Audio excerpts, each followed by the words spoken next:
Brakes just slow you down.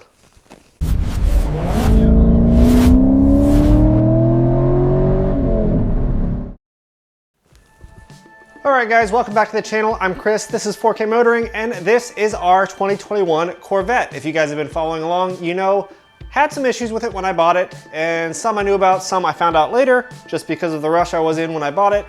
Now we're addressing those. So one of the issues I had, along with the inappropriate wheels that were on the car, I noticed there is some vibration on braking. And now from what I've heard from people that live in my area, Z51 cars especially have some issues on braking where you get rotor warp or some sort of feeling of rotor warp. When these things sit outside, obviously they get all the oxidation on them, and I don't know if that's purely the cause or what all the causes are, but I've heard many people say that these Z51 cars start getting rotor warp pretty early. This car has 43,000 miles on it now, and for sure it's happening. Now, when I got this car, when I first tested it, they were really bad.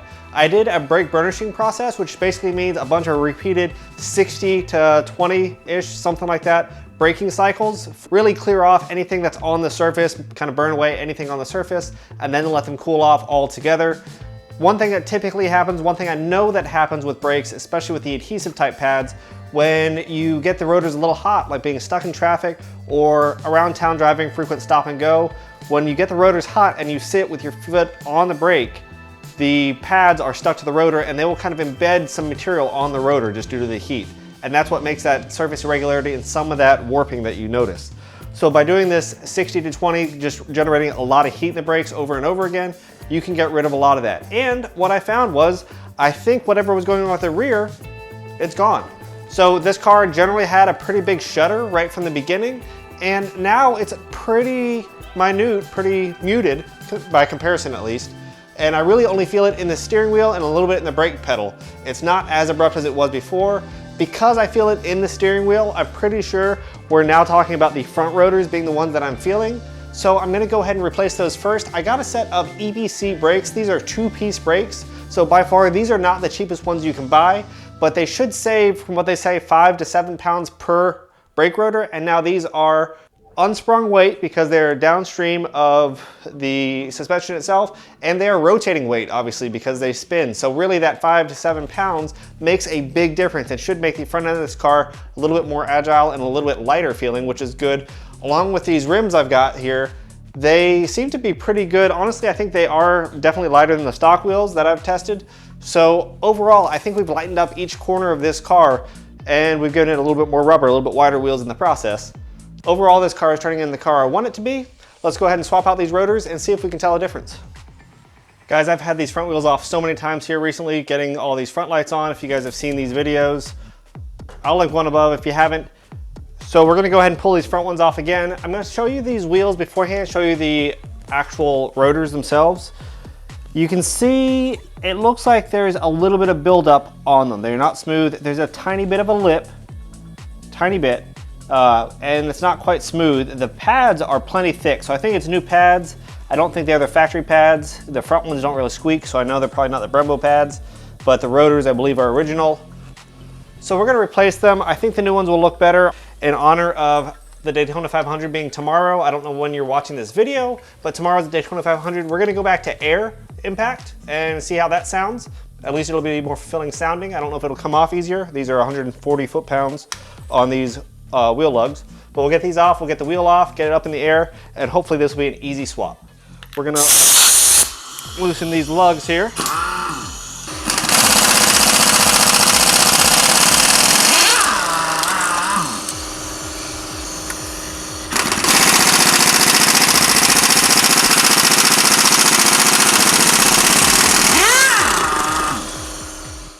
Well, air was fun, but not that efficient. Let's try battery for these remaining couple.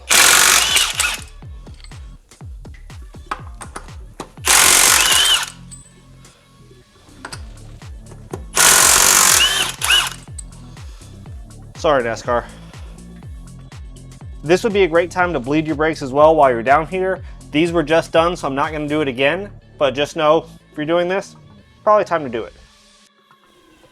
All right, these caliper brackets are gonna be a 21 millimeter.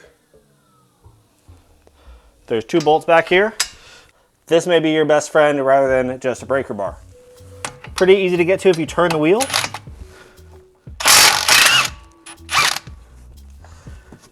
All right, and our caliper is loose. That simple.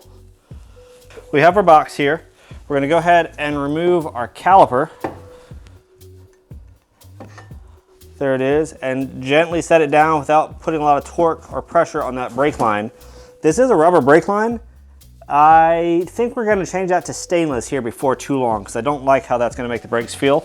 Not that you have a lot of feeling in general, but anything that diminishes it, probably not gonna help us. We have a T30 is our Torx bit right here.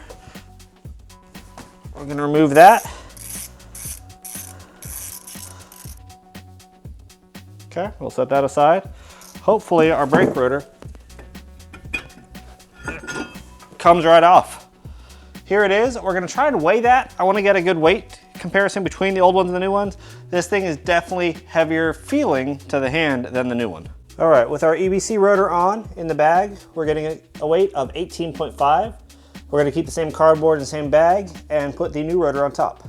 All right, and with our factory rotor, we're showing about 21.2 pounds. So realistically, we're looking not that dramatically different, about 3 pounds. So in reading, I guess these are about 7 pounds lighter a set, not per rotor.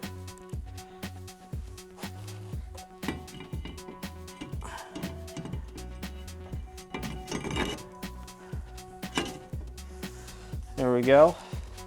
These do typically ship with some oil on there. Make sure you have some brake cleaner.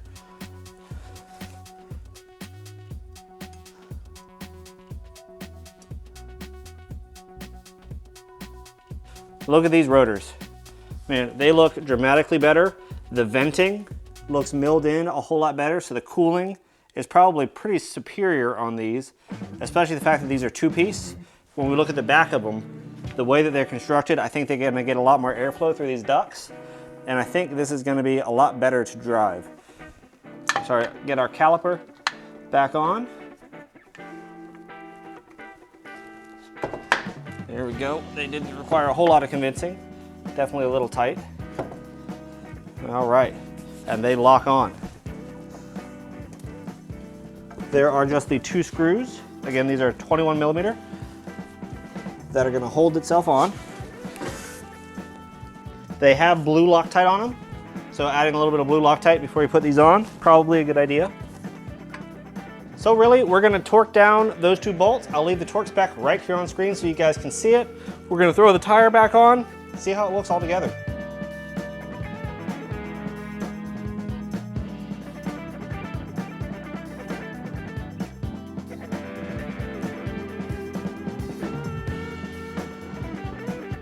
Well, the job really was that simple. There's not anything that complicated about this swap. Now, I will say, typically, whenever you do rotors, it is recommended that you do new pads as well. These were pretty much brand new pads. I didn't replace them. I know I'm gonna have specific track pads for when I go to the track, so I'm leaving these as my street pads.